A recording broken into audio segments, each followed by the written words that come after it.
Hello friends, मैं प्रिया श्रीवास्तव आप सभी का स्वागत करती हूँ आपके अपने चैनल पर। आशा करती हूँ आपको मेरा कंटेंट काफ़ी पसंद आएगा और अगर आपको कोई प्रयास में कमी लगे या कोई सजेशन देना हो तो प्लीज़ कमेंट बॉक्स में आकर आप सजेशन दे सकते हैं। इससे मुझे काफ़ी हेल्प मिलेगी आगे की वीडियो को बनाने में। ठीक है, अब आज की वीडियो में वर्णमाला के अगले क्रम में बढ़ती हूँ आगे। आज मैं आपको स्वर का वर्गीकरण बताऊंगी। पिछली वीडियो में प्रीवियस वीडियो में मैंने आपको व्यंजन के वर्गीकरण के बारे में बताया, उसको प्रॉपर मैंने आपको उच्चारण स्थान सहित बता दिया है और व्यंजन के बारे में काफी कुछ डिटेल में बताया है। इसमें उच्चारण स्थान के अलावा कौन से अल्प प्राण हैं, कौन से महाप्राण हैं, कौन से स्पर्श व्यंजन है, कौन से उच्छिष्ट व्यंजन, एवरीथिंग आपको उसमें सब कुछ बताया है मैंने उसके बारे में।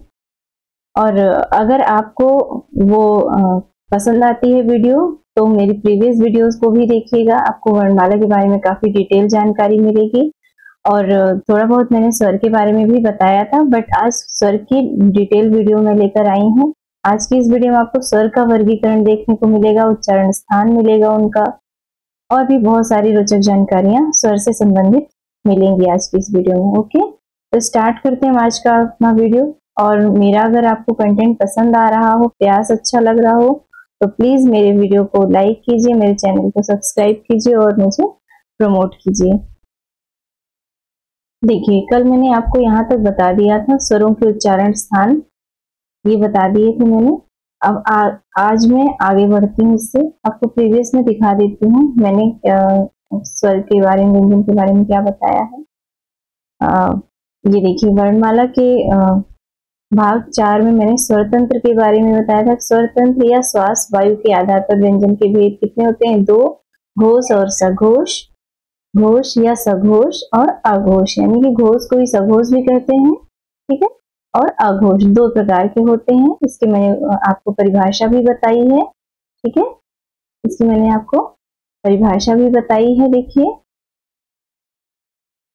ठीक है। और उसके पहचानेंगे कैसे आप इसको, ये भी मैंने आपको बताया है। इसके बाद अघोष वर्ण की परिभाषा भी बताई है मैंने आपको, और आप कैसे पहचानेंगे ये भी आपको पता चल गया है इस वीडियो में, प्रीवियस वीडियो में। अब देखिए, मैंने इसके बाद बताया था प्राणवायु यानी प्राण तत्व के आधार पर व्यंजन के कितने भेद हैं? 2 भेद हैं, अल्प प्राण और महाप्राण।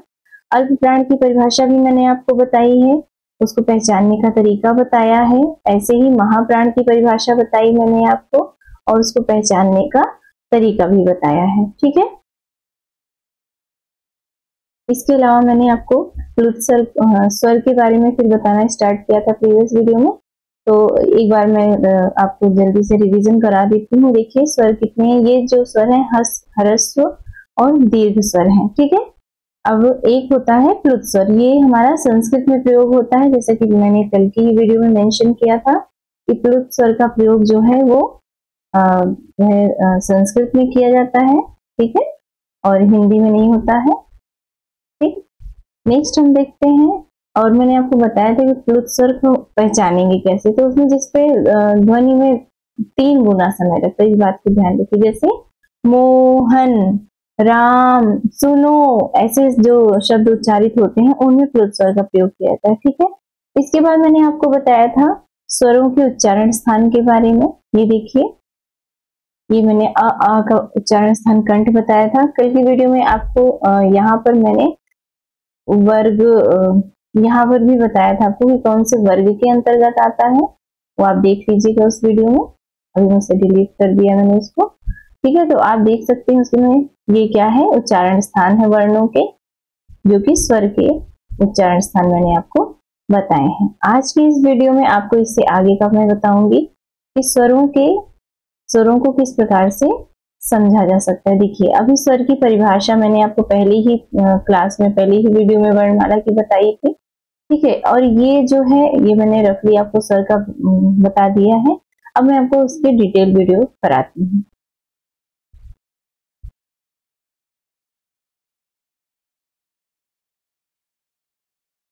देखिए, इसमें क्या है, मैं आपको अब बताती हूँ कि स्वर को 5 प्रकार से, स्वर का वर्गीकरण 5 प्रकार से मैं आपको करना बताऊंगी, ठीक है। हो सकता है इससे पहले आपने पढ़ा हो, बट मैं आपकी नॉलेज को और बढ़ाना चाहूंगी और सटीक जानकारी दूंगी। ठीक है, तो देखिए, जो हमारे स्वर हैं, स्वरों का वर्गीकरण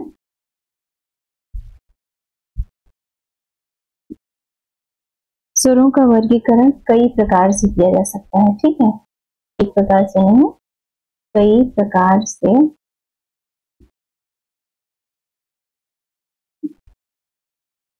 किया जा सकता है।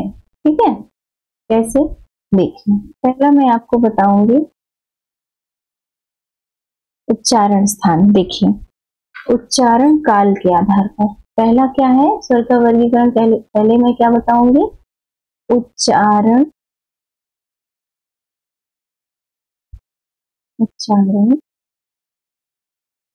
काल के आधार पर। ठीक है, उच्चारण काल के आधार पर स्वर कितने प्रकार के होते हैं? देखिए, अभी मैं आपको बताती हूँ। उच्चारण काल के आधार पर स्वर जो है दो प्रकार के होते हैं। ठीक है, कौन कौन से? ह्रस्व और दूसरा दीर्घ। ठीक है, ये है उच्चारण काल के आधार, जिसको हम बहुत अच्छे से समझते हैं कि ह्रस्व और दीर्घ दो प्रकार के थे, लेकिन किस आधार पर पूछ ले तो हम कंफ्यूज हो जाएंगे। जब भी एग्जाम में आपसे पूछा जाएगा, जैसे आप टीजीटी या पीजीटी का एग्जाम देने जाएंगे जो शिक्षक भर्ती से रिलेटेड है, वहां पर अगर पूछ लेता है कि उच्चारण काल के आधार पर स्वर कितने प्रकार के होते हैं, तो आप आंसर क्या करेंगे? दो प्रकार के होते हैं। अगर नंबरिंग में पूछा है 1 2 3 4 करके, तो आप 1 2 3 4 करके पूछाएगी स्वरों के प्रकार कितने होते हैं उच्चारण काल के आधार पर, तो आप 2 को राइट क्लिक करेंगे। और अगर ये कॉम्बो के साथ दे रखा है कि ह्रस्व स्वर और दीर्घ स्वर 4 ऑप्शन के में, तो आप इस वाले ऑप्शन को ठीक से सेलेक्ट करेंगे। ठीक है, तो उच्चारण काल के आधार पर हमारे स्वर दो प्रकार के होते हैं, ह्रस्व और दीर्घ स्वर। ठीक है, अब मैं ह्रस्व स्वर के बारे में आपको बताती हूँ।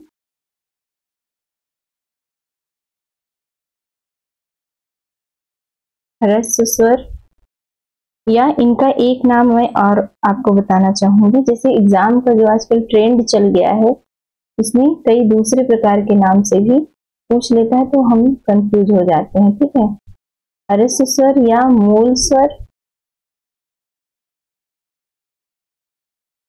या इन्हें लघु स्वर भी कहते हैं। ठीक है, क्या बोलते हैं? लघु स्वर। ठीक है, तो एक तरह से तो आपको समझ में आ गया होगा कि ह्रस्व स्वर को ही मूल स्वर भी बोलते हैं और लघु स्वर भी बोलते हैं, तो किसी भी नाम से पूछा जा सकता है। ठीक है, अब हम बताते हैं इसमें, देखिए इसकी परिभाषा क्या लिखेंगे आप। इसकी जो परिभाषा आप लिखेंगे वो क्या होगी? लिखिए,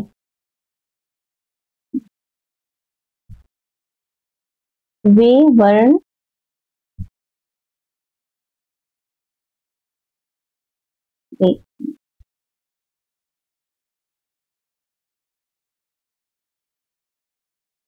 वे वर्ण जिनके उच्चारण में, देखिए उच्चारण काल के आधार पर है ना, दूसरे प्रकार से परिभाषा भी बनती है। वे वर्ण जिनके उच्चारण में कम समय लगता है। ठीक है, कम समय मतलब बहुत कम समय लगता है। वे वर्ण जिनके उच्चारण में बहुत कम समय लगता है,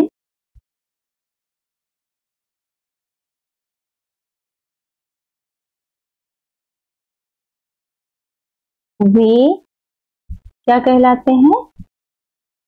ह्रस्व ह्रस्व स्वर कहलाते हैं। ठीक है, नेक्स्ट हम इसका उदाहरण समझ लेते हैं। उदाहरण क्या क्या है? कैसे पहचानेंगे कि कौन कौन से ह्रस्व स्वर होते हैं? कौन से होते हैं? देखिए, अ, ई, उ, री, और री भी होता है, री, लेकिन ये कहाँ होता है? ये होता है हमारा संस्कृत में, हिंदी में इसका प्रयोग नहीं किया जाता है। ठीक है, तो री का प्रयोग कहाँ किया जाता है? संस्कृत में किया जाता है। ठीक है, ह्रस्व स्वर की परिभाषा क्या हुई? वे वर्ण जिनके उच्चारण में बहुत कम समय लगता है वे ह्रस्व स्वर कहलाते हैं। उदाहरण क्या हो गया? अ, ई, उ, री और री कहाँ? संस्कृत में प्रयोग करते हैं, इसलिए हिंदी में पढ़ने की आवश्यकता नहीं, बस आपकी जानकारी के लिए मैंने आपको बता दिया इसको। अब इसके बाद हम देखते हैं जो दूसरा प्रकार हमारा है। दूसरा प्रकार क्या है?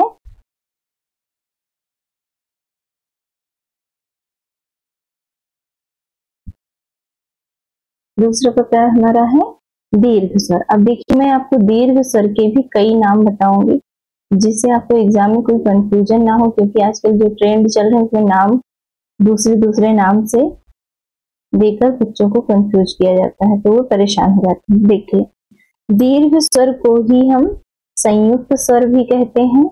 क्या कहते हैं? संयुक्त स्वर।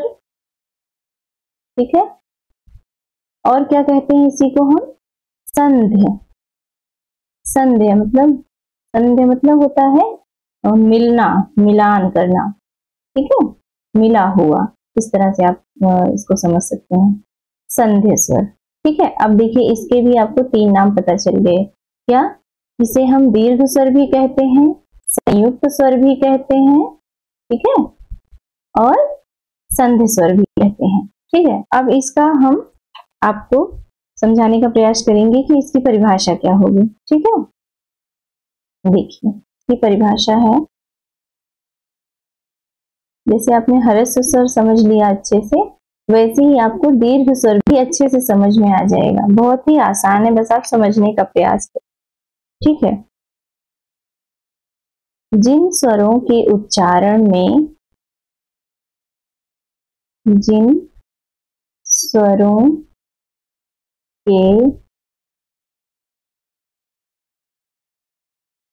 जिन स्वरों के उच्चारण में 2 गुना समय, या हम कह सकते हैं कि ह्रस्व, जो हमारा ह्रस्व स्वर है उससे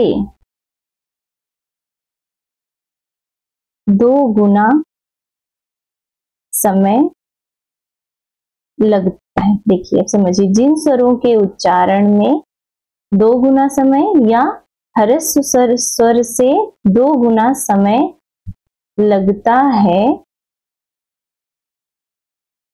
वे क्या कहलाते हैं? वे दीर्घ स्वर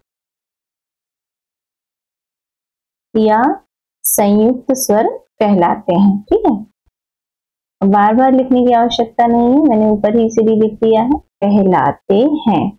देखिए, और मैं बार बार संध्य स्वर और संयुक्त स्वर नहीं लिखूं, क्योंकि पहले ही मैंने इसको मेंशन कर दिया कि इसको किन किन नामों से जाना जा सकता है। ठीक है, या जाना जाता है, क्वेश्चन भी पुट अप होते हैं। अब हम देख लेते हैं उदाहरण। ठीक है, इनके उदाहरण क्या है? देखिए, अब ह्रस्व स्वर के बाद जो बचे हुए हैं, दीर्घ आ, दीर्घ ई, दीर्घ उ और री, तो आपको पता ही होगा कि री कैसे लिखते हैं। दीर्घ री भी होती है, ऐसे करके ऐसे। ठीक है, ये हो गए दीर्घ री। इसके अलावा क्या होता है? ए, ओ, औ। ठीक है, इस तरह से कितने हो गए? अगर इसको हम संस्कृत में प्रयोग करते हैं, दीर्घ री को हम कहाँ प्रयोग करते हैं? संस्कृत में प्रयोग करते हैं, हिंदी में इसका प्रयोग नहीं होता है। ठीक है, तो इस तरह से हम समझ सकते हैं कि दीर्घ स्वर कितने हुए। इसी समय हम समझ लेते हैं कितने, 1 2 3 4 5 6 7 होते हैं जो दीर्घ स्वर होते हैं। और अगर हम इन चारों को लेते हैं, अ, ई, उ और री, ये 4 क्या हो गए हमारे? लघु स्वर हो गए, यानी कि 11 स्वर ऐसे बनते हैं, 4 लघु स्वर और 7 दीर्घ स्वर मिलकर 11 स्वर बनते हैं, और जो 2 और स्वर हैं वो क्या है, अनुनासिक और अनुस्वार हैं। तो ठीक है, उनको हम अभी इसमें ऐड नहीं करते हैं। इस तरह से आपने समझा कि उच्चारण स्थान के आधार पर है ये, ठीक है। उच्चारण स्थान के आधार पर स्वर जो है 2 प्रकार के होते हैं, उच्चारण काल के आधार पर ह्रस्व स्वर और दीर्घ स्वर, ये मैंने आपको बता दिया। अब हम आगे बढ़ते हैं, आपको मैं और तरह से बताऊंगी कि स्वर को किसी और प्रकार से कैसे विभाजित किया जा सकता है और समझा जा सकता है। अब आपके मन में इस समय ये बात और आ रही होगी कि दीर्घ स्वर को और कैसे भी हम समझ सकते हैं। देखिए, थोड़ा सा मैं डिटेल और दीर्घ स्वर के बारे में बताना चाहूंगी आपको। देखिए कैसे है कि दीर्घ स्वर जो है हमारा, ये 2 स्वरों के योग से बनते हैं। देखिए, आपको मैं योग भी करके बता सकती हूँ, अगर आपको जानना है तो, सीखना है तो। देखिए,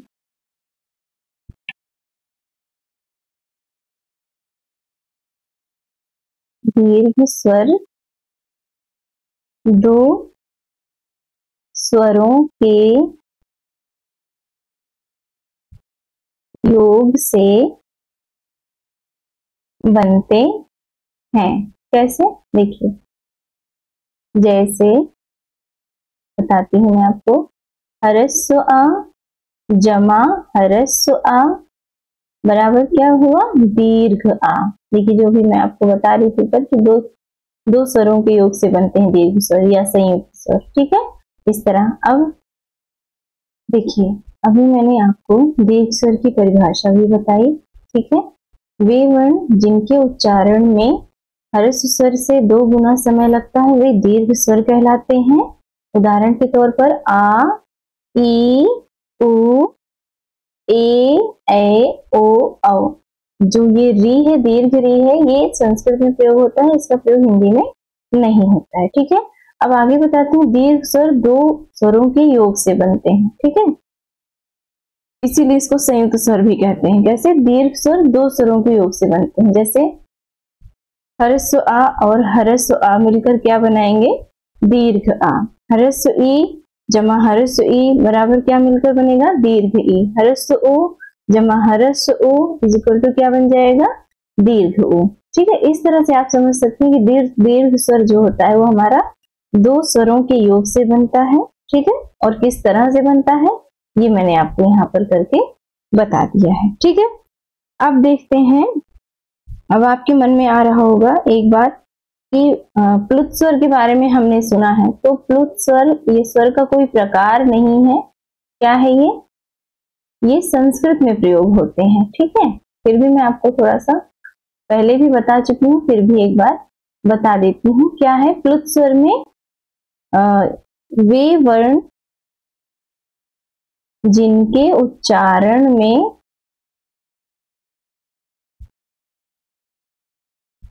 देखिए, उच्चारण काल के आधार पर है तो इसी तरह से परिभाषा भी बनेगी। वे वर्ण जिनके उच्चारण में ह्रस्व स्वर का 3 गुना समय लगता है। कितना? 3 गुना, 3 टाइम्स, ठीक है। 3 गुना समय लगता है, वो क्या कहलाता है, प्लुत स्वर कहलाते हैं, ठीक है। क्या कहलाते हैं वो, प्लुत स्वर कहलाते हैं। अब इसको पहचानेंगे कैसे कि होता कैसे है। इसकी आकृति कैसे होती है, इसकी आकृति होती है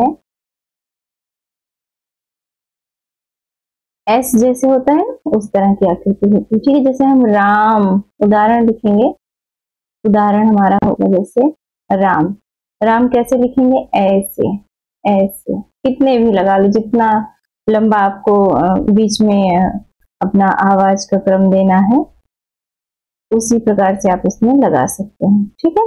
तो इस तरह से क्या हो गया, ये हमारा प्लुत स्वर हो गया, राम हो गया, मोहन हो गया। इस तरह के शब्दों में हमारा प्लुत स्वर का प्रयोग किया जाता है। तो आपको ह्रस्व स्वर और दीर्घ स्वर समझ में आ गया होगा। इसी के साथ प्लुत स्वर भी मैंने आपको थोड़ा सा बता दिया, जिससे आप किसी भी चीज से अनभिज्ञ ना रहें कि ये क्या होता है। वैसे इसे संस्कृत में प्रयोग करते हैं, हिंदी में इसे पढ़ने की आवश्यकता नहीं होती, ना इससे प्रश्न आते हैं। बस आपको समझने के लिए बता रही हूँ। एक चीज आप और जान सकते हैं प्लुत स्वर के बारे में, क्या बता दूं। देखिए, एक बात ये होती है कि इनमें उच्चारण में हर स्वर से 3 गुना समय तो लगता ही है, ठीक है। इसके अलावा क्या है, कर्ता, एक पहचान आपको बता दूं कि जब किसी कर्ता को हम पुकारेंगे, कर्ता, कर्ता को पुकारने के लिए, ठीक है, कर्ता को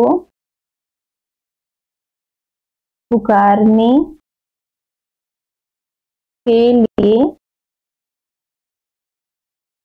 प्लुत स्वरों का प्रयोग किया जाता है। ये भी प्रश्न पूछा जा सकता है, पर इसकी पॉसिबिलिटी बहुत ही कम है।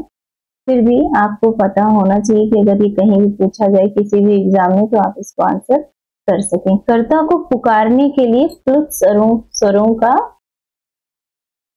प्रयोग होता है, ठीक है। ये आपको प्लुत स्वर के बारे में जानकारी मिल गई। इसके अलावा जैसे अब मैंने आपको ये उच्चारण काल के आधार पर बताया है स्वर का वर्गीकरण। अब आपको मैं नेक्स्ट बताती हूँ किसके आधार पर, अब आपको बताती हूँ उत्पत्ति के आधार पर, ठीक है। दूसरा टाइप क्या है हमारा, उत्पत्ति के आधार पर, ठीक है। उत्पत्ति के आधार पर स्वर का वर्गीकरण, ठीक है। अब उत्पत्ति के आधार पर स्वर को कितने भागों में बांटा गया है, देखिए। उत्पत्ति के आधार पर है सजातीय और विजातीय स्वर के बारे में आपने जाना है। आपको पता है कि उत्पत्ति के आधार पर स्वर कैसे होते हैं, कैसे समझ सकते हैं। तो उत्पत्ति के आधार पर आप देखिए 2 प्रकार के होते हैं इसमें। कितने प्रकार के हैं, 2 प्रकार के हैं। देखिए, उत्पत्ति के आधार पर स्वर का वर्गीकरण अगर हम करते हैं तो कितने प्रकार के होते हैं हमारे, 2 प्रकार के होते हैं। उत्पत्ति के आधार पर अगर प्रश्न आता है कि स्वर कितने प्रकार के होते हैं, कितने प्रकार के होते हैं, 2 प्रकार के होते हैं। कौन कौन से हैं, देखिए, इसको भी आप समझते चलिए। आज से आपको स्वरों के बारे में सारी जानकारी मिल जाएगी कि कैसे आप स्वर को समझ सकते हैं। देखिए, एक होता है संयुक्त स्वर, ठीक है। पहला प्रकार क्या है, संयुक्त स्वर, या इसी को हम क्या कहते हैं, विजातीय। सजातीय और विजातीय आपने पढ़ा होगा, अगर नहीं पढ़ा है तो आज पढ़ लीजिए। संयुक्त स्वर या विजातीय स्वर, और इनको क्या कहते हैं, और इनको कहते हैं संधि स्वर। संधि स्वर या संध्य स्वर। अब आपको आज से 4 नाम इनके पता चल गए। अब एग्जामिनर कुछ भी पूछे नाम से, आपको बिल्कुल पता होगा इसके बारे में, ठीक है। क्या हो गया, देखिए, उत्पत्ति के आधार पर स्वर 2 प्रकार के होते हैं। पहला क्या है, संयुक्त स्वर, या इसी को विजातीय स्वर कहते हैं, या इसी को संधि स्वर कहते हैं, या संध्य स्वर कहते हैं, ठीक है। अब इसमें देखिए, इसको मैं आपको उदाहरण के द्वारा समझाने का प्रयास करती हूँ कि ये कैसे आप समझें कि ये संयुक्त स्वर है, ठीक है। कैसे, देखिए, जब हम,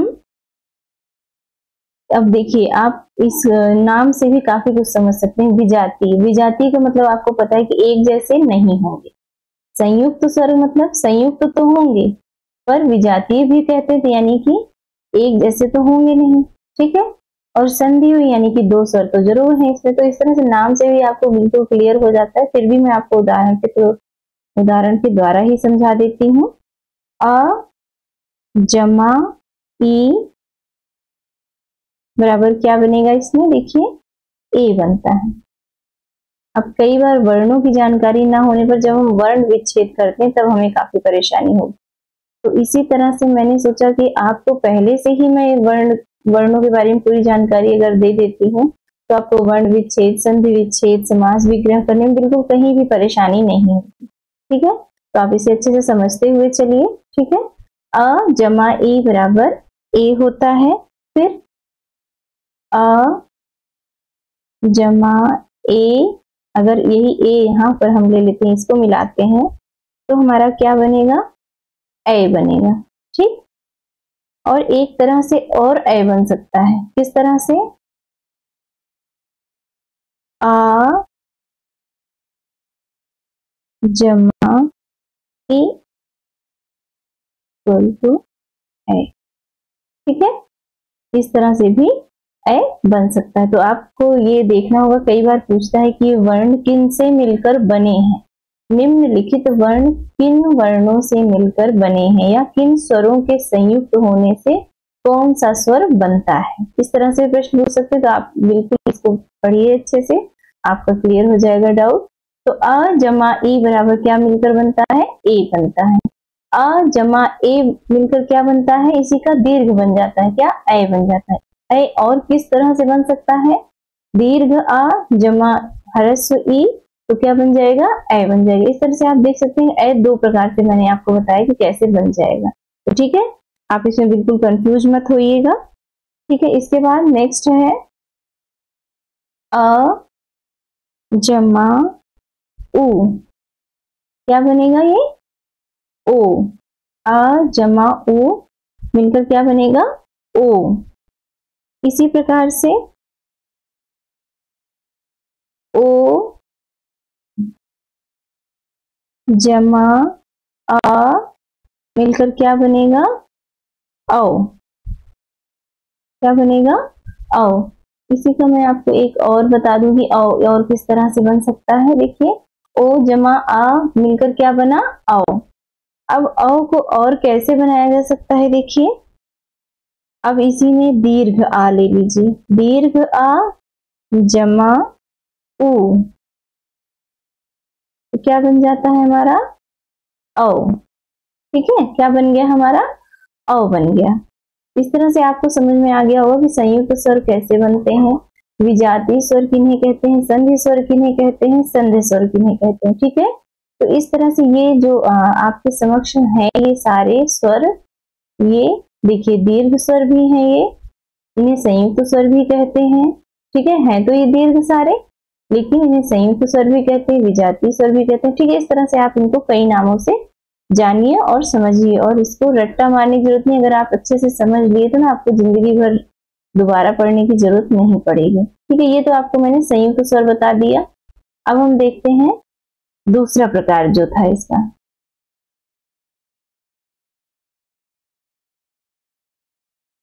दूसरा प्रकार क्या है इसका, देखिए, पहला तो संयुक्त अभिजाती था, दूसरा है मूल स्वर, मूल स्वर या दीर्घ स्वर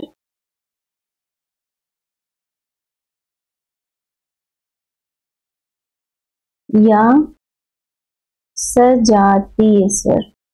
देखिए, ऊपर जो था वो संयुक्त स्वर था, ठीक है, ये क्या है, मूल स्वर है, दीर्घ स्वर है और सजातीय स्वर के नाम से जाना जाता है। तो इस तरह क्या इसमें क्या होगा कि एक ही जैसे स्वर होंगे मिलकर बने।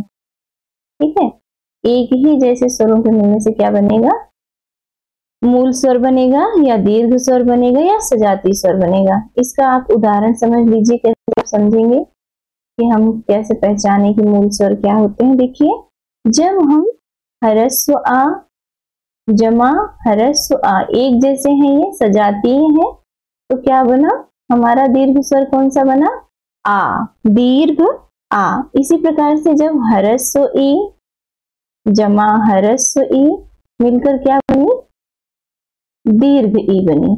ठीक है, इसी प्रकार उ ह्रस्व उ जमा ह्रस्व उ मिलकर क्या बना, दीर्घ उ बना। ठीक है, तो इस तरह से आप समझ रहे हैं कि मूल स्वर हम कैसे प्राप्त कर सकते हैं। इस तरह से आपको वर्ण विच्छेद करके मैंने आपको यहाँ पर बता दिया है। इसके बाद मैं आपको बताना चाहूंगी, ये आपको समझ में आ गया होगा, ये है हमारा उत्पत्ति के आधार पर स्वर का वर्गीकरण, जो मैंने आपको अभी बताया। अब मैं आपको आगे बताती हूँ कि इस उत्पत्ति के आधार पर स्वर के प्रकार बता दिए, उच्चारण काल के आधार पर मैंने स्वर के प्रकार बता दिए। अब आपको मैं बताती हूँ कि जीभ के प्रयोग के आधार पर। देखिए अब तीसरा प्रकार क्या है हमारा, जीभ या हम क्या बोल सकते हैं इसको, जिह्वा। जो इसका शुद्ध रूप होता है वो क्या होगा, जिह्वा। जिह्वा के प्रयोग के आधार पर स्वरों का वर्गीकरण।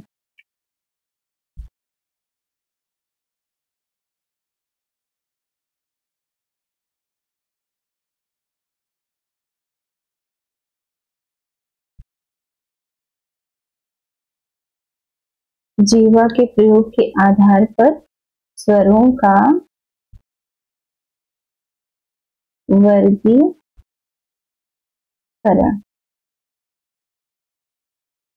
कितने प्रकार से होता है देखिए, इसमें भी हम क्या समझते हैं, इसमें हमें 3 प्रकार के देखने को मिलते हैं स्वर। जीवा के प्रयोग के आधार पर 3 प्रकार के होते हैं। ठीक है, कैसे कौन कौन से होते हैं ये भी बताती हूँ आपको। पहला क्या होगा, अग्रभाग। देखिए जिह्वा यानी कि जिह्वा के प्रयोग के आधार पर, यानी कि हम अपनी जो जिह्वा है, जीभ है, इसको कैसे प्रयोग करते हैं उसके आधार पर हमारा जो स्वर का वर्गीकरण बनता है वो किस प्रकार से बनता है। देखिए जब हम अपनी जिह्वा का अग्रभाग प्रयोग करते हैं, ठीक है, अग्रभाग प्रयोग करते हैं तो क्या होता है, अग्रभाग। ठीक है, अग्रभाग के आधार पर हो गया ये। दूसरा होता है हमारा मध्य भाग। जब अपनी जिह्वा का प्रयोग किसी वर्ण या किसी स्वर को बोलने के लिए करते हैं, जिसमें मध्य भाग का प्रयोग करते हैं अपनी जिह्वा का, वो होता है हमारा मध्य भाग या मध्य स्वर कह सकते हैं। ठीक है,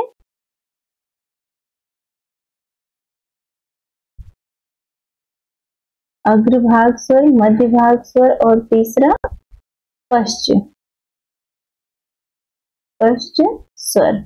ठीक है, डायरेक्ट लिख देते हैं, भाग लिखने की जरूरत नहीं, समझने के लिए मैंने लिख दिया था, आप डायरेक्ट भी इसको कर सकते हैं। अग्रस्वर क्या कहेंगे, अग्रस्वर, मध्य स्वर और पश्च स्वर। अब देखिए जिह्वा के प्रयोग के आधार पर मैंने आपको बताया है, तो मतलब जिह्वा का प्रयोग जिस भाग का हम प्रयोग करेंगे वो हमारा उस प्रकार का बनेगा। देखिए अब हमारी जिह्वा का स्वरूप क्या है, आकार क्या है, ऐसे होती है। मान लीजिए हमारी जिह्वा ऐसे है। ठीक है, अब जब हमारी जिह्वा में जिह्वा के अग्र भाग का प्रयोग है, यानी कि इस आगे वाले भाग का प्रयोग होगा, तो ये क्या होगा, हमारा अग्रस्वर होगा। ठीक है, अब जब हमारी ये जिह्वा है, इसका मध्य भाग का प्रयोग होगा, तो ये क्या होगा, हमारा मध्य स्वर कहलाएगा। और जब हमारी जिह्वा का पीछे का भाग कौन सा होगा, ये वाला पार्ट। ठीक है, ये वाला भाग प्रयोग होगा तो क्या होगा, हमारा ये पश्च स्वर कहलाएगा। ठीक है,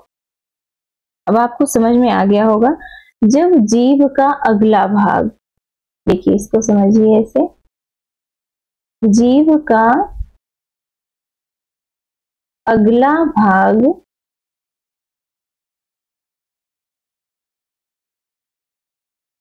या अगला भाग काम करता है,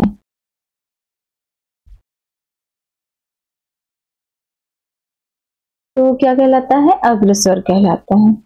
इसका उदाहरण भी मैं आपको बता देती हूँ। इसका उदाहरण क्या होगा, इसका उदाहरण होगा अ नहीं होगा, इसका होगा उदाहरण ई,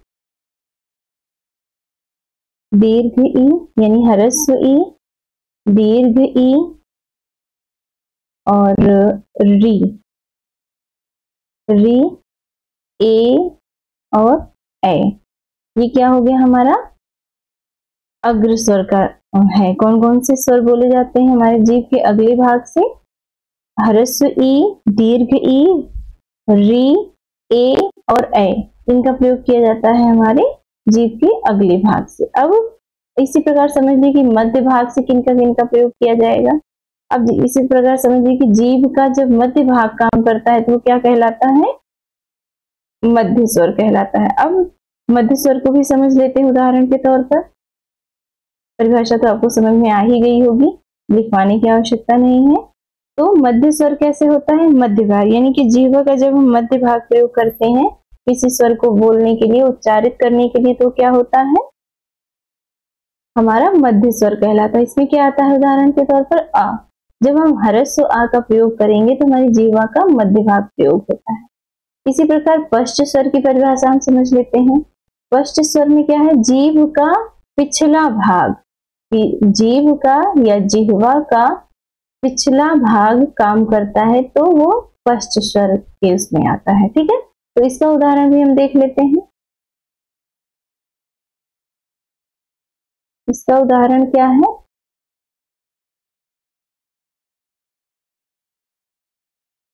इसका उदाहरण है, देखिए, जितने भी, मतलब मैं आपको बता दूं, दीर्घ आ। ठीक है, अब जो भी बचे हैं इन सब में से छोड़ के जो भी बचा है, देखिए ह्रस्व यहाँ प्रयोग हो गया मध्य स्वर में। इसके बाद दीर्घ आ हम यहाँ ले आए, दोनों ई, ह्रस्व और दीर्घ ई अग्रभाग से, तो ये हो गया। अब बचता क्या है इसके बाद? ई के बाद ह्रस्व उ और दीर्घ उ। ठीक है, इसके बाद ए आई तो जीभ के अगले भाग में आ गई। इसके बाद क्या बचा हमारे पास? ओ औ। ठीक है, तो क्या हो गया? देखिए पश्च स्वर में क्या क्या आ गया? इसका पिछली भाग, जीवा का पिछला भाग प्रयोग करते हैं इसमें। उदाहरण क्या है? दीर्घ आ, ह्रस्व उ और दीर्घ उ। देखिए क्या है ये? दीर्घ उ, ह्रस्व उ और दीर्घ उ। ठीक है, और ओ औ। ये हो गया हमारा जिह्वा के प्रयोग के आधार पर हमारा स्वर का प्रकार। कितने प्रकार के होते हैं? तो आप क्या रिप्लाई करोगे? 3 प्रकार के होते हैं। ठीक है, इसी तरह हम आगे बढ़ते हैं। अब मैं आपको बताती हूँ कि होठों की, यानी कि जो हमारे ओष्ठ होते हैं, होठ,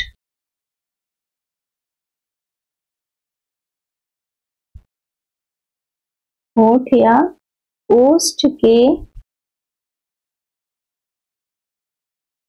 जो स्थिति होती है, ठीक है, ओष्ठ की स्थिति के आधार पर, ठीक है, होठ या ओष्ठ की स्थिति के आधार पर स्वर का वर्गीकरण। ठीक है, अब देखिए होस्ट हमारे कैसे स्वर का उच्चारण का वर्गीकरण करने, स्वर का वर्गीकरण करने में सहायता करते हैं। देखिए कैसे होगा? देखिए ये भी 2 प्रकार से होते हैं। कितने प्रकार के होगा ये वर्गीकरण? देखिए अब आपको मैंने उच्चारण काल के आधार पर स्वर का वर्गीकरण करके बता दिया, उसके बाद उत्पत्ति के आधार पर स्वर का वर्गीकरण करके बता दिया। अब मैंने जीभ या जीवा के प्रयोग के आधार पर स्वरों का वर्गीकरण करके बता दिया है। इसके बाद आपको अब मैं होठ या ओष्ठ की स्थिति के आधार पर स्वरों का वर्गीकरण बताऊंगी। देखिए वो कैसे होता है। देखिए जैसे हम होठ का प्रयोग स्वरों के उच्चारण में कैसे करते हैं, या जब हम स्वर का वर्गीकरण करते हैं तो ओष्ठ की क्या स्थिति होती है। ठीक है, तो इस तरह से हम वर्गीकरण सीखते हैं, स्वरों का वर्गीकरण ओठ या होस्ट की स्थिति के आधार पर। तो कितने प्रकार के होते हैं स्वर? 2 प्रकार के होते हैं। ठीक है, 2 प्रकार के होते हैं। कौन कौन से? एक पहला आवृतमुखी, पहला कौन सा है? आवृतमुखी स्वर, और दूसरा क्या है? वृत्तमुखी स्वर। ठीक है, आवृतमुखी स्वर जिन स्वरों के उच्चारण में होठ गोलाकार नहीं होते हैं। देखिए इस परिभाषा को अच्छे से समझिए आप, बिल्कुल आपको रटने की आवश्यकता नहीं पड़ेगी। कैसे? जिन स्वरों के उच्चारण में होठ हमारे गोलाकार नहीं होते, इस बात का विशेष ध्यान रखिए कि नहीं होते हैं। ठीक है, गोलाकार नहीं होते हैं, वे क्या कहलाते हैं? आवृतमुखी स्वर कहलाते हैं। क्या कहलाते हैं? आवृतमुखी स्वर कहलाते हैं। और कैसे पहचानेंगे कि कौन कौन से स्वर हमारे आवृतमुखी स्वर होते हैं, उसको आप जब उच्चारण करेंगे तब आप समझने का प्रयास करिए। देखिए मेरे साथ आप प्रयास कीजिए, आपको समझ में आने लगेगा कि कैसे। जैसे अ, आ, इ, ई, री, ए, ऐ। तो इस तरह के स्वरों का उच्चारण जब हम करेंगे तो हमारे मुख में जो हमारा होस्ट है, ये होठ हमारे गोलाकार नहीं हो रहे हैं, ठीक, बल्कि खुल रहे हैं होठ। तो इस स्थिति को हम क्या कहते हैं? आवृतमुखी स्वर कहते हैं। ठीक है, परिभाषा एक बार फिर से समझिए। जिन स्वरों के उच्चारण में, मतलब जिन स्वरों का उच्चारण हम करेंगे तो हमारे होठ गोलाकार नहीं होते हैं, ठीक है, आवृतमुखी स्वर कहलाते हैं। उदाहरण क्या है? अ, आ, इ, ई, री, ए, ऐ। ठीक है, इसके बाद देखते हैं वृत्तमुखी स्वर। दूसरा प्रकार हमारा क्या है? ओष्ठ की स्थिति के आधार पर स्वरों का वर्गीकरण जब हम कर रहे हैं तो पहला हो गया आवृतमुखी स्वर और दूसरा हो गया वृत्तमुखी स्वर। ठीक है, वृत्तमुखी स्वर को कैसे पहचानेंगे, क्या परिभाषा है, क्या उदाहरण है, किन स्वरों को कहते हैं, देखिए अब हम सीखते हैं कैसे। जिन स्वरों के उच्चारण में ओष्ठ गोलाकार होते हैं, देखिए अब होते हैं, इसमें पहले वाले में क्या था? गोलाकार नहीं होते हैं, और दूसरे में क्या है? वृत्तमुखी में क्या है? गोलाकार होते हैं। जैसा कि आपको नाम से भी स्पष्ट हो रहा होगा, वृत्तमुखी का क्या मतलब होता है? वृत्त का क्या मतलब होता है? वृत्त का मतलब होता है गोला या गोल आकार। ठीक है, वैसे ही वृत्तमुखी का क्या मतलब हो गया? जो गोल आकार का हो मुख। ठीक है, गोल आकार के मुख वाला, ठीक है, वो होता है वृत्तमुखी। अब स्वर है तो मुखी स्वर, वृत्तमुखी स्वर, यानी कि गोल आकृति लेते हुए जो स्वर होता है वो हमारा क्या होगा?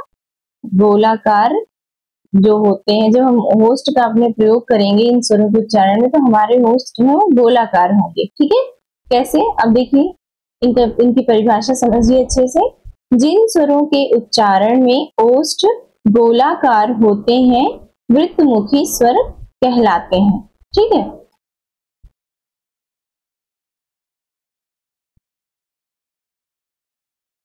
अब वृत्तमुखी स्वर हो गए। ठीक है, इसके बाद अब हम इनका उदाहरण समझते हैं। उदाहरण क्या है? ओ, ओ, औ। ठीक है, 4 स्वर होते हैं इसमें वृत्तमुखी स्वर में, ओ, ओ और औ। ये चारों ही आपने अगर अच्छे से समझ लिया तो ये समझ लिए कि आपको ये वर्गीकरण अच्छे से आ गया। ठीक है, अब मैंने पहले ही मेंशन किया था कि मैं आपको स्वरों का वर्गीकरण लगभग 5 प्रकार से बताऊंगी कि किन 5 के आधार पर आप स्वरों का वर्गीकरण कर सकते हैं। तो इसी क्रम में अब 5वां आधार क्या है? मुंह खुलने की स्थिति के आधार। ठीक है, जो हमारा ये मुंह है, ये खुलने की स्थिति के आधार पर जब हम स्वरों का वर्गीकरण करते हैं तो वो कितने प्रकार के होते हैं। देखिए, मुख खुलने या मुंह खुलने की स्थिति के आधार पर स्वरों का जब हम वर्गीकरण करते हैं तो कैसे होते हैं वो? देखिए 5 प्रकार के होते हैं। कितने प्रकार के होते हैं? 5 प्रकार के होते हैं। कौन कौन से हैं वे 5 प्रकार? देखिए अभी मैं आपको उदाहरण से समझाती हूँ। ठीक है, देखिए अब मैं आपको समझाने का प्रयास करती हूँ। मुंह खुलने की स्थिति के आधार पर स्वरों को वर्गीकरण जब हम करते हैं, स्वरों का वर्गीकरण करते हैं तो कितने प्रकार से होता है? इनका 5 प्रकार के होते हैं। ठीक है, 5 प्रकार से हम इनके स्वरों का वर्गीकरण कर सकते हैं। किस आधार पर? मुंह खुलने के आधार पर। ठीक है, कैसे? पहला प्रकार क्या है? आगत स्वर। पहला प्रकार क्या है? आगत स्वर। ठीक है, आगत स्वर क्या है? ये आ, इसे क्या उच्चारित करते हैं? आ। जैसे ऑफ, अगर ऑफ लिखेंगे आप हिंदी में तो ऐसे लिखते हैं ना, तो ये है आ। ठीक है, इसके बाद समृद्ध स्वर। समृद्ध स्वर क्या है? देखिए समृद्ध स्वर है दीर्घ ई और दीर्घ उ। ठीक है, दीर्घ ई और दीर्घ उ क्या हो गए? हमारे समृद्ध स्वर हो गए। इसके बाद हमारा थर्ड क्या आता है? अर्ध समृद्ध स्वर। थर्ड क्या आता है हमारा? अर्ध समृद्ध स्वर। अर्ध समृद्ध स्वर में क्या है? ह्रस्व ई और ह्रस्व उ। अर्ध समृद्ध स्वर में ह्रस्व ई और ह्रस्व उ आता है। ठीक है, इसके बाद हमारा चौथा प्रकार क्या है, विवृत स्वर। विवृत स्वर में क्या आते हैं, देखिए कौन कौन से स्वर आते हैं, दीर्घ आ, ए, औ। ठीक है, कौन कौन से आते हैं, दीर्घ आ, ए और औ। ठीक है, इसके बाद अर्ध विवृत पांचवा प्रकार हमारा क्या है, अर्ध विवृत स्वर। अर्ध विवृत स्वर का इसी का मतलब ह्रस्व रूप ले लीजिए, कैसे, ह्रस्व आ, ए, ओ, ये क्या हो गए हमारे अर्ध विवृत स्वर हो गए। देखिए एक बार पुनः समझ लेते हैं जल्दी से। आगत स्वर का क्या होता है, आ। समृद्ध स्वर क्या है, ई, उ। अर्ध समृद्ध स्वर क्या है, ई, उ। विवृत स्वर क्या है, आ, ए, औ। ठीक है, इसके बाद अर्ध विवृत स्वर क्या है, अ, ए, ओ। ठीक है, इस तरह से आप समझ लिए होंगे कि मुंह खुलने की स्थिति के आधार पर जब हम स्वरों का वर्गीकरण करते हैं, तो अगर प्रश्न में ये सिर्फ इतना ही पूछा जाए कि मुंह खुलने की स्थिति के आधार पर स्वरों का वर्गीकरण कितने प्रकार से हो सकता है, तो आप क्या आंसर करेंगे, 5 प्रकार से होता है। ठीक है, कितने प्रकार से, 5 प्रकार से। और अगर उनमें से पूछ ले कि निम्न में से कौन सा प्रकार है जो कि मुंह खुलने की स्थिति के आधार पर है, तो आप इनमें से पांचों को, अगर आपको ऑप्शन पता होंगे ये, तो आप बिल्कुल अच्छे से राइट आंसर को क्लिक करेंगे। कैसे, 5 प्रकार कौन से हैं, आगत स्वर, समृद्ध स्वर, ठीक है, आगत स्वर, समृद्ध स्वर, अर्ध समृद्ध स्वर, विवृत स्वर और अर्ध विवृत स्वर। तो ये 5 प्रकार जो है हमारे हो गए इस प्रकार से स्वरों का वर्गीकरण। अब इस तरह से मैंने आपको 5 प्रकार से स्वरों का वर्गीकरण भी करके बता दिया, जिनमें पहले नंबर पर है उच्चारण काल के आधार पर स्वरों का वर्गीकरण मैंने आपको बताया, जिसमें ह्रस्व और दीर्घ स्वर आते हैं। ठीक है, उसके बाद मैंने आपको उत्पत्ति के आधार पर स्वरों का वर्गीकरण करके बताया, उसमें क्या आते हैं, उसमें आते हैं जैसे सजाती और विजाती, ये मैंने आपको पढ़ाया था। उसके बाद फिर तीसरा प्रकार हमारा आता है जिह्वा या जीव के प्रयोग के आधार पर। चौथा प्रकार आता है होंठ या ओष्ठ के आधार पर स्वरों का वर्गीकरण हम करते हैं। और 5वें प्रकार में मुंह खुलने की स्थिति के आधार पर हम स्वरों का वर्गीकरण करते हैं, और वो 5 प्रकार से होता है। ठीक है, इस तरह से स्वरों का वर्गीकरण मैंने आपको लगभग संपूर्ण ही बता दिया है। अगर कुछ भी डाउट रह जाता है तो प्लीज आप कमेंट बॉक्स में आकर कमेंट कर सकते हैं, मुझसे कोई भी क्वेश्चन पूछ सकते हैं, मैं उनको सॉल्व करने का पूरा प्रयास करूंगी जल्दी से जल्दी, इससे आपको कोई परेशानी ना हो। और अगर मेरा ये कंटेंट और वीडियो आपको पसंद आ रहा हो तो प्लीज मेरे चैनल को सब्सक्राइब कीजिए और लाइक कीजिए और मेरी वीडियोस को प्रमोट कीजिए। आपका एक प्रमोशन, आपका एक सब्सक्रिप्शन मुझे बहुत सारा मोटिवेशन प्रदान करता है, जिससे मुझे इसी तरह की आगे की वीडियो बनाने की प्रेरणा मिलेगी। और साथ ही मैं ये भी आपसे निवेदन भी करूंगी और as a friend, as a teacher मैं आपसे एक सजेशन भी लेना चाहूंगी कि अगर मेरी टीचिंग के मेथड में कोई प्रॉब्लम है, आपको लगता है कि नहीं कुछ त्रुटियां हैं या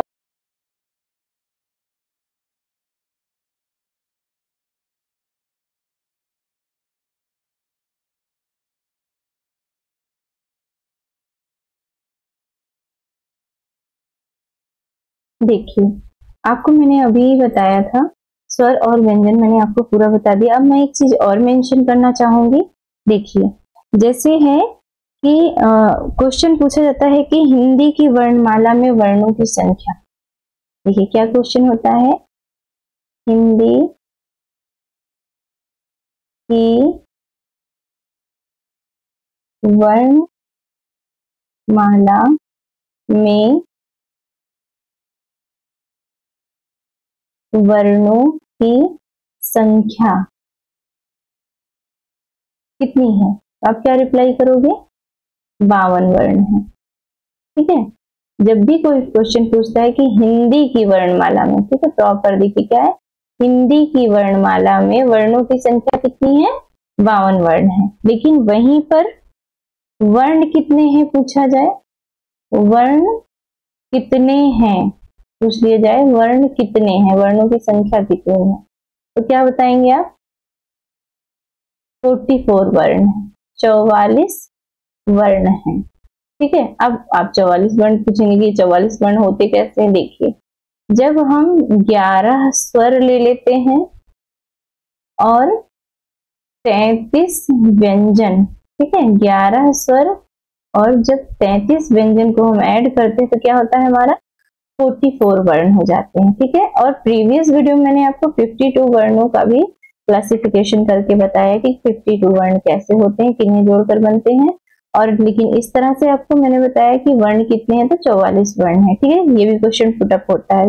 प्रश्न का तरीका क्या है, प्रश्न पूछ क्या रहा है, उसको अच्छे से पढ़िए। मैं एक चीज और बताना चाहूंगी, जब भी आप किसी एग्जाम में जाएं तो प्रश्न को 2 बार पढ़ें, प्रश्न को 2 बार पढ़ें और उसके ऑप्शन को आप चाहे 1 बार पढ़ें। अगर प्रश्न को आप समझ जाते हैं तो आंसर अपने आप सही होगा।